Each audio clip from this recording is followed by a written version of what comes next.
From the Times and the Sunday Times, this is The Story. I'm Manveen Rana.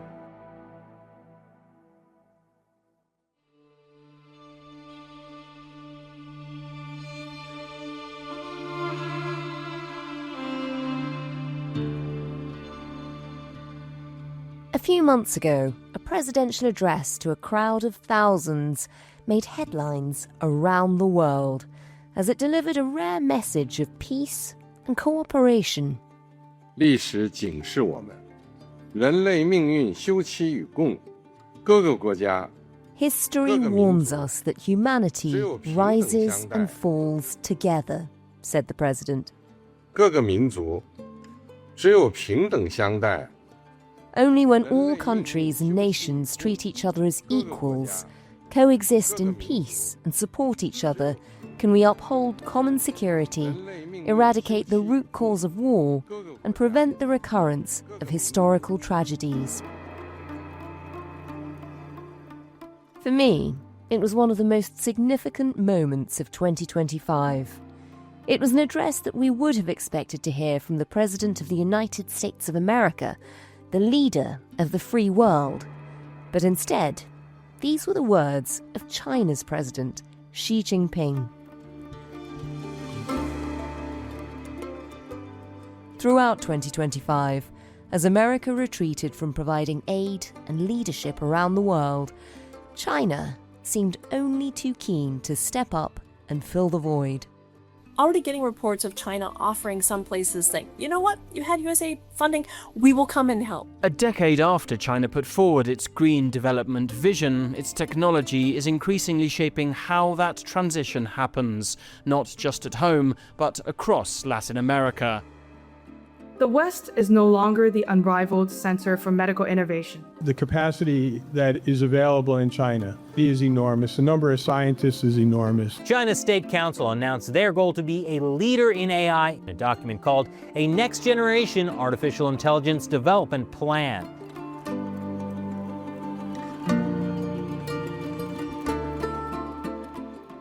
Has the American administration's focus on making America great again ended up boosting China instead?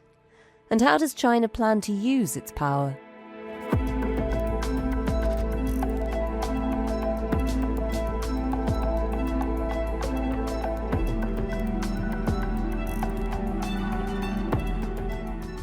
The story today: will 2026 be the year of China?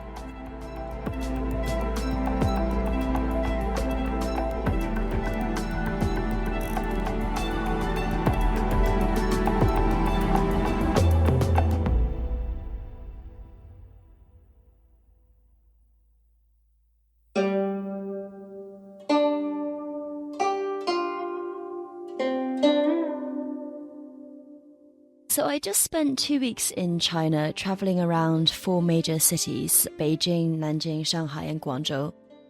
And the people that I met through a few different rungs of society, I guess you could say, they all had a similar message. Cindy Yu is a contributing editor and columnist for The Times and The Sunday Times. She grew up in China and she travels back regularly to get a sense of what's really happening in the country. Everyone, no matter if they were a taxi driver or waitress or a real estate mogul or antiques dealer, all said that business was just a little bit harder to do these days. The economy isn't as good as it used to be. But I guess what was surprising to me is that they often didn't turn that blame onto the government, because they thought that actually globally everyone was doing badly. They cited Trump a lot, actually, to say American democracy isn't looking so great at the moment either.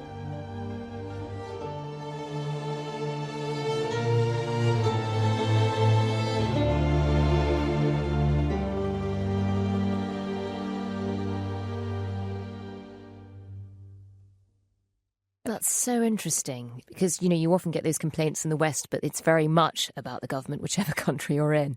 We wanted to talk about China because it does feel like it is the emerging power.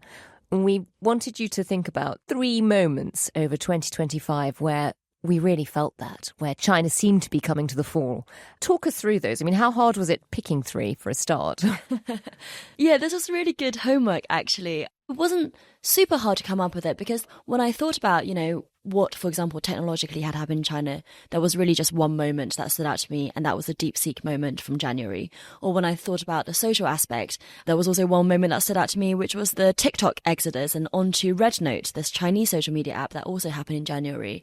And then the other big story for me this year is obviously the trade war between the US and China. And to pick a moment for that would be the recent arrival of Chinese trade surplus to $1 trillion, an unprecedented level.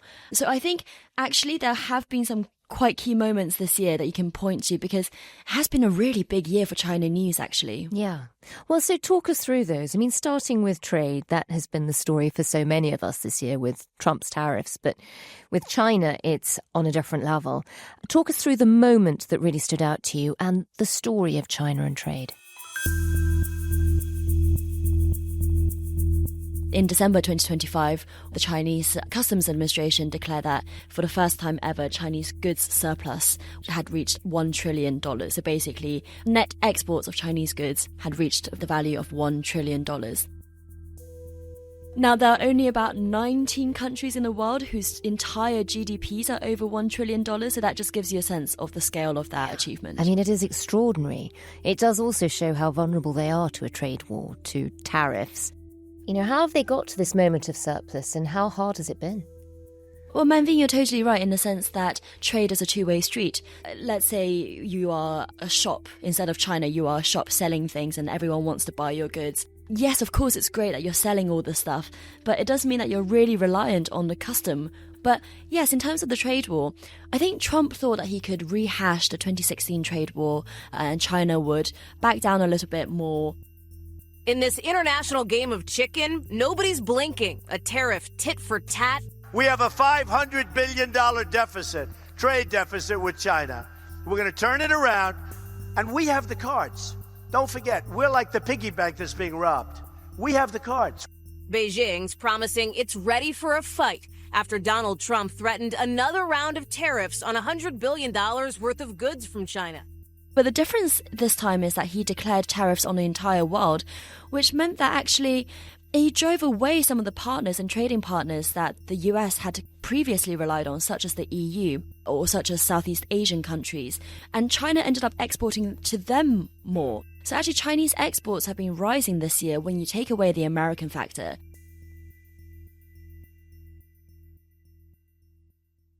They've managed the trade war with Trump quite well. I mean, take us back to that moment in October where, having launched a trade war, Donald Trump was forced back to the table.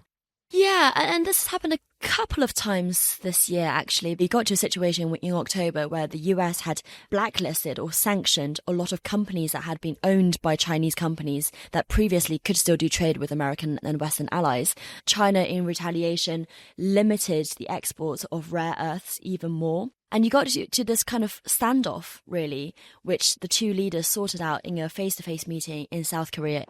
Good to meet you. Great pleasure to see you again. Good to see you again. Yes.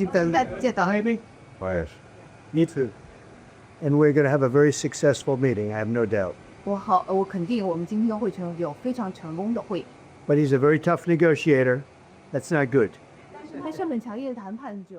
And they agreed on a one-year truce, basically a ceasefire, where China said, okay, we will pause our export controls on rare earths. And in return, America said, okay, we will cancel this blacklisting that we had introduced earlier in the month. So one thing for this year, for 2026, is to see what happens when that year runs out, because the war is by far not over. And yet that temporary truce and, as you say, the tariffs on other countries that have also compelled them to trade more with China now rather than America necessarily, have all been great for the Chinese economy. You can sort of see how they get to that trade surplus of $1 trillion. At the same time, it's so interesting that while you were there, everybody you spoke to was saying business was slowing down. Are there economic headwinds too? Yes, definitely. So I think you need to put this into perspective. People feel that the economy is slowing down because growth is now probably at about somewhere between 3% and 5%, depending on which figures you trust. Whereas 10 years ago or 15 years ago, that was much closer to 10%. So that has impact on the ground. The most keen way that people feel it as consumers is the lack of consumer confidence. Many people have their savings not in the bank, but in the property market, such that the housing market was very, very speculatively hot until about 2020, at which point, related to some new policies that the government had put in, there has been basically 5 years of a property meltdown, a slow motion meltdown. All of this contributes to very low consumer confidence, which in turn means that people are just not spending money. And so actually China has the opposite problem to, for example, the UK, in the sense that it has literally no inflation. It has had basically no inflation since 2023. And that is what economists call, deflation territory. And deflation is almost as much of a problem, or maybe sometimes more of a problem than high inflation, because it means that there is this kind of stagnating spiral where businesses earn less, where people spend less, debt becomes worth more in real terms, wages fall down, all of this kind of stuff that actually is the kind of stuff that makes China a good exporting power because it keeps the prices low, but it's not really healthy for the economy in the long term. Stepping back, one of the other moments you talked about was DeepSeek. China's progress in tech has been a really core part of their success in trade as well. Take us back to that moment, almost a year ago now, when we learned that China was doing as well as it is. I just remember at this point in January 2025 when everyone was panicking about this thing called DeepSeek. Previously, the AI hype had been very much controlled by American companies like ChatGPT from OpenAI, Anthropic, Google's Gemini. But what is DeepSeek? It turns out that DeepSeek in January 2025 launched a reasoning model, which basically is much better than your normal large language models in terms of actually solving stuff like mathematical problems. It's not just predictive text telling you what you want to hear, it's actually trying to solve a problem. Now, OpenAI had rolled out their reasoning model a few months before DeepSeek had, and I guess people in the industry thought that it wasn't really possible for China to do that, either because of a preconception that Chinese people are not as innovative, or because people knew that Chinese chips, semiconductors, the computer power that goes into these things just isn't as good. And the Biden administration had been controlling export controls of the most cutting edge chips to China for a couple of years by that point. But then DeepSeek, this kind of scrappy AI startup in China, rolled out a reasoning model that was basically as good as ChatGPT's reasoning model. But DeepSeek is about 20 to 50 times cheaper to run, and Silicon Valley just totally lost it. Nvidia, America's leading chip designer, had hundreds of billions of dollars wiped off of its market capitalization overnight, with this realization that actually the AI race is not just America's to control, that actually China is a real competitor here. And that really set the tone, I think, for the tech competition that also underlay, what we've just been talking about, the trade war of 2025, because that is really the fourth industrial revolution, I guess. Whoever controls that will be controlling the wealth of the next 10 to 20 to 30 years.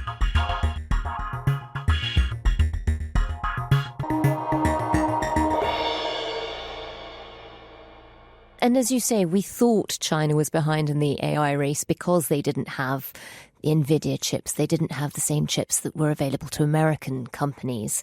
That has changed now. Donald Trump has done a bit of a U-turn on that policy. Just explain what's changed and what sort of an impact that'll have. Yeah, very controversial. Yeah. Very controversial, this one. And I laugh because I think Trump is just so utterly unpredictable. People traditionally think of him as a hawk. After all, it was under his first administration in 2016 that the West totally changed its tune on China from the kind of WTO friendliness to this hawkishness of we have to contain China. Now Trump changes again, and at the end of 2025, he allows the exports of NVIDIA's H200 chips to China. Now, experts estimate that they are about 2 to 3 times more powerful than the cutting-edge Chinese chips. So a real improvement. They are not NVIDIA's most powerful chips, but the H200s probably go a lot further than many people think is sensible to allow China to have. Yeah, it is baffling. We've talked about China's huge success in large language models and reasoning models of AI. What else is on the tech horizon as far as China's concerned? So about 10 years ago, in 2015, China rolled out its high-tech industrial policy called Made in China 2025. Basically a 10-year plan to say these are the high-tech areas that we want to start to excel in. And in that strategy, there were things like AI, robotics, semiconductors, biotech, renewables, and so on. And I think when you look across the board, China has done quite well in setting itself that target and achieving that target just across the board. The Australian Strategic Policy Institute, which is an Australian think tank, does a critical technology tracker, and they find that of the 74 technologies that they track, China leads 66 in terms of research, but also in terms of scaling and manufacturing. Cindy, your third big moment for China in 2025 was social media. Yeah, it's a soft power moment. So the moment is, again, in January 2025, when suddenly American millennials and Gen Z started swarming onto this Chinese social media app called RedNote. Currently the most popular social media app in both Canada and the US. And in the past 2 days, more than 700,000 new users have joined. Now that we've all collectively agreed that RedNote or Redbook is where we're going after this whole TikTok ban. Hi guys, TikTok refugee here. Hey guys, RedNote 101 tutorial is here. So first common question is how to switch the language to English. Now RedNote's been around for ages. It's very, very popular amongst that age group. In China, about 300 million monthly active users, according to the company. I'm a big fan of it. I've probably wasted too much time on it. It's basically similar to Instagram. Behind that great firewall that China puts up, in the sense that, you know, Instagram and Facebook are not accessible within China and Chinese apps don't really tend to come out of the great firewall. People didn't really know about RedNote. But then it was so bizarre. In January 2025, all these American young people started flooding on there. English was almost ubiquitous. They did it as basically a massive FU to the boomers that they see in government trying to ban TikTok. Congress had urged through this law to make ByteDance, TikTok's Chinese owner, divest TikTok so that it could be owned by an American company. And the Supreme Court had ruled that actually this meant that TikTok might have to go down. Now, this is an app that a third of Americans apparently use on a regular basis. And so they all flooded onto RedNote.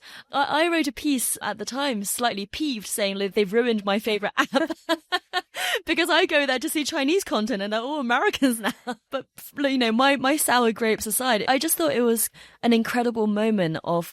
Actually, it's very rare for Chinese soft power to cut through like that, because China, generally speaking, isn't so good at doing that soft power, not as good as, say, South Korea, which is just so trendy. It was a really interesting moment that has actually set the tone for the rest of the year, in the sense that I've seen on my Western social media apps much more Chinese content kind of either reposted onto there from Chinese video apps, or Western influencers, like people like Hassan Piker, who has millions of subscribers across YouTube and Twitch, going to China, live streaming himself. And so I wonder, I mean, this is early days yet, but I wonder if there's like a difference between younger generations in the West who are less politically minded, less defense-minded, who are interested in seeing China for its soft power without that kind of political lens on it. And there's a bit of a generational gap. Break that down for us a bit, because, you know, you're right, there probably is a generational thing, and I think for older generations, they see China through the prism of the politics, through the prism of incidents like Tiananmen and the sense of censorship, which we should say does exist on Chinese social media. For the younger people who managed to make it onto RedNote, what was the version of China that they were seeing? We're talking about, you know, relatively trivial social media stuff, but, you know, like dance routines that staff in a restaurant might just put together. Or I remember I think there was like a Chinese cowboy that people really, really loved. 美国的朋友你们好，我是来自中国的牛仔，这里是中国的德克萨斯内蒙古。 Hello friends in America, I am a cowboy from China, and this is Inner Mongolia, the Chinese equivalent of Texas. I live and work on my ranch. I really like cowboy culture. I prefer a life of freedom and tranquility. 我是来自中国的牛仔，这里是中国的德克萨斯内蒙古。 Classic things like cute animals, or like silly songs, or like historical costumes. Basically, I think what was important was that it was normalizing. Yeah. You know, basically all of the stuff that you can find on Western social media, actually Chinese young people are not that different. So, Cindy, for your 3 moments you've picked, trade, technology is a real breakthrough, and that moment of sort of soft power, the exchange of views of younger Westerners and the Chinese sort of meeting each other on RedNote, meeting each other on social media and realising what they have in common, I guess. For me, one of the big moments this year, I sort of felt like I kept seeing President Xi turning up and doing speeches which sounded like the sort of speeches you used to hear from an American president, where he sort of sounded like he was effectively filling the gap left by America and trying to sort of lead, almost be the great leader on the world stage. Has there been a bit of that? Are they filling in the areas that America is vacating? Yeah, I think one of the other moments I was considering, Manveen, was just the Pew Opinion Polling Center, a very authoritative opinion polling group, this year had China's public opinion, a favorability, as it were, turn positive across a majority of countries that they polled for the first time since the pandemic. And I wrote at the time that actually there was a bit of a Trump effect there because of the global tariffs and because of things like cancelling US aid, the program that America often uses to interact with third world countries. You do vacate this moral high ground, as it were. There's this world leadership to China to be able to do. Now, Beijing has done this before, but in 2025, it has been, from what I can see, much more institutionalized. For example, in international forums like the UN, there have been complaints from diplomats there that American diplomats are just really not switching on, that they're actually just vacating a lot of the small committees and groups, little spheres of influence that previously they had dominated. And the Chinese are just flooding with their own diplomats. And public opinion is an interesting one, because then China says to these countries, look, we're the responsible global player.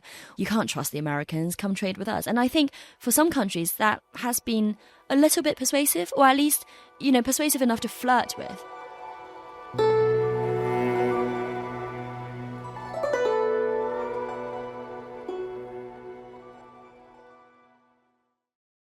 Cindy, you've been telling us about the big moments for China really breaking through in 2025 in trade, in soft power, in technology, in the way that they've sort of positioned themselves on the global stage.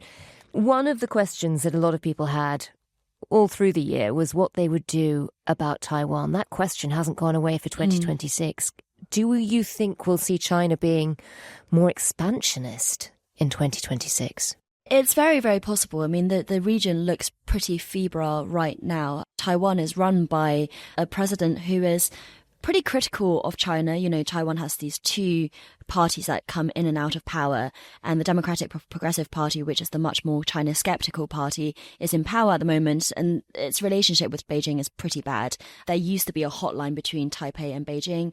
There hasn't been for about 10 years. So that's the kind of thing that leads to accidental escalation. As ever with the Chinese-Taiwan relationship, there is a third player in this, which is the US, basically.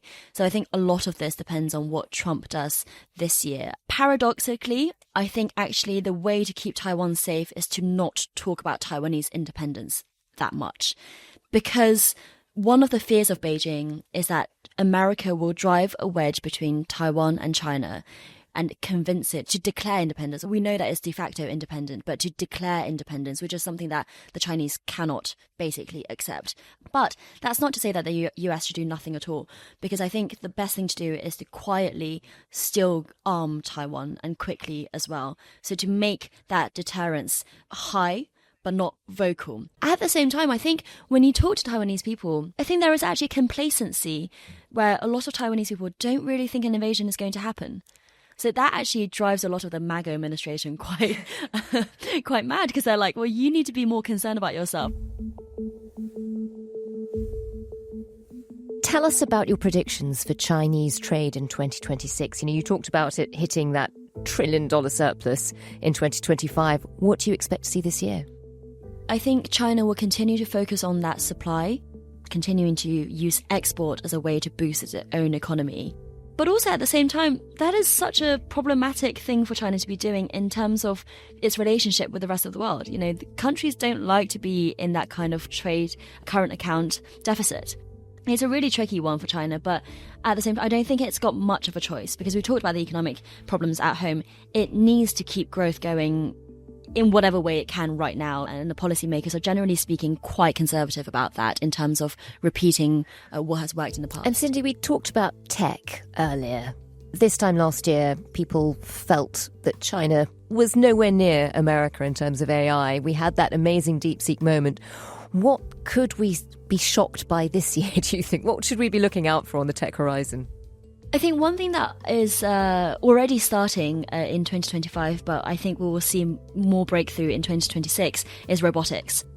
I think it was just about a year ago during Chinese New Year in 2025 when these Chinese humanoid robots were doing this dance on the Chinese New Year's Eve gala, this kind of TV show that's broadcast across the country of this, I think it's about 10 or so robots doing this traditional Chinese dance, just to basically demonstrate the movement that they can do, right? And throughout the year, we've seen robots doing boxing, running marathons, nothing super practical yet. It's possible that in 2026, we see Chinese robots being much more practical. You know, people who work in the industry say that in the next 5 years or so, they can imagine kind of home care robots that could help you cook, help you look after the elderly, help you do your shopping, all that sort of stuff. And, you know, for China, one of the big drivers of that is its own aging population. I think the other thing is we'll keep seeing this semiconductor / rare earths battle. You know, we know that the truce is ending in October.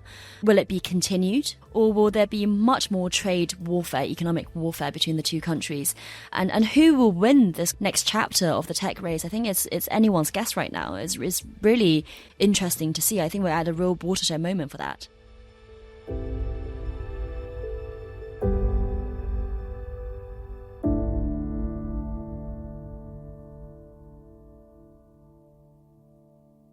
And in terms of the competition between America and China, that DeepSeek moment showed us what China was able to do on the cheap when it came to AI, at a time where it feels like the American economy is so weighted towards AI and Silicon Valley. You know, we know that there is real fears of a tech bubble, which is distorting the economy. There's even been talk of potential bailouts for some of these companies, which would be to the tune of potentially hundreds of billions of dollars.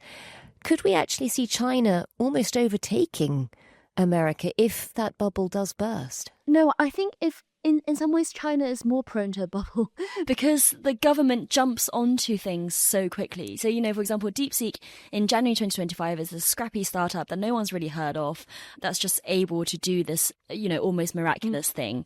But afterwards, it then becomes, you know, the government's chosen AI champion.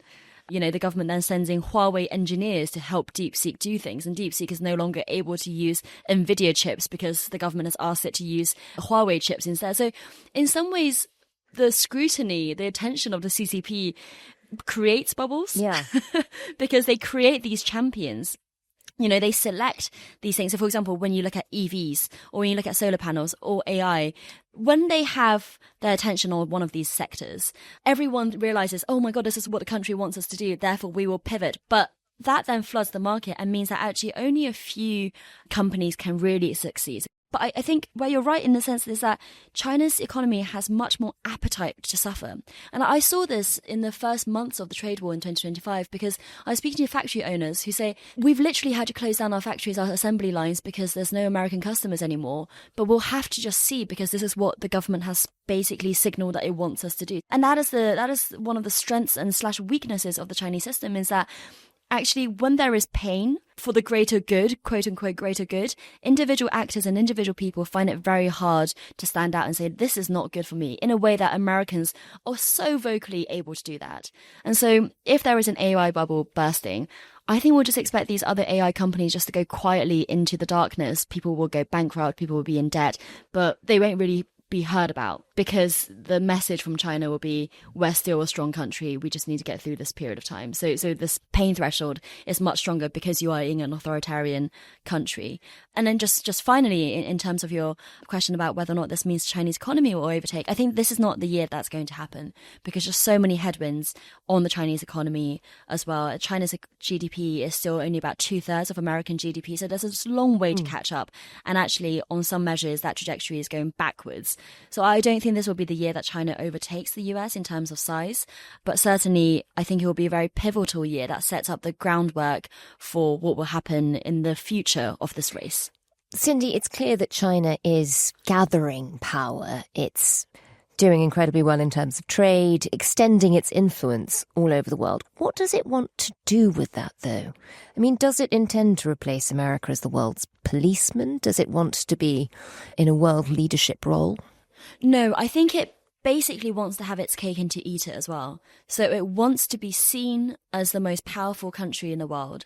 It wants to be seen as the moral authority of the world, but it doesn't want any of the resources that it takes to do that. So the resources that America expends on things like conflict mediation.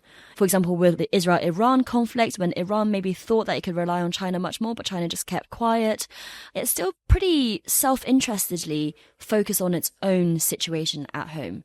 It certainly wants to overtake the US in terms of absolute power, but just so that in terms of it can dictate the terms. If it's a choice between it doing the pushing people around or it being pushed around, it would much rather be the former one. And in terms of not necessarily pushing the rest of the world around, but certainly influencing it, I mean, you talked about it as a moral authority, which it is definitely pitching itself as in terms of climate and, you know, trying to do a lot of the roles that America used to.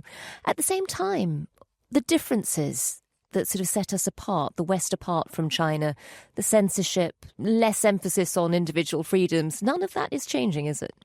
No, not at all. I mean, Xi Jinping's China is much more restricted, you know, in all sorts of ways than his predecessors. You know, if you talk to people in Chinese journalism, people who are influencers on Chinese social media, ordinary people who, many of whom don't really refer to Xi by his first name. You know, they don't call him Xi Jinping, they call him the boss or the leader out of this kind of reverence/fear in a way that they didn't have with previous Chinese leaders.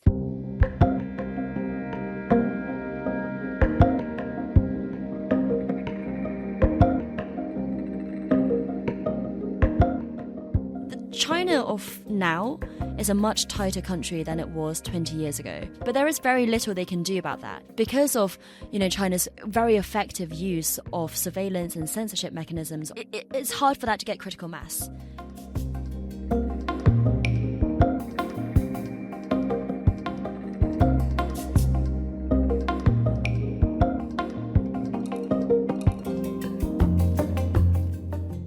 That was Cindy Yu, columnist and contributing editor at The Times and The Sunday Times. The producer today was Olivia Case. The executive producers were Taryn Siegel and Kate Lamble. Sound design was by Dave Creasy and theme composition was by Mal Assetto. If you'd like to get in touch, do drop us a line to thestory@thetimes.com. We'll be back tomorrow, but in the meantime, Happy New Year from all of us.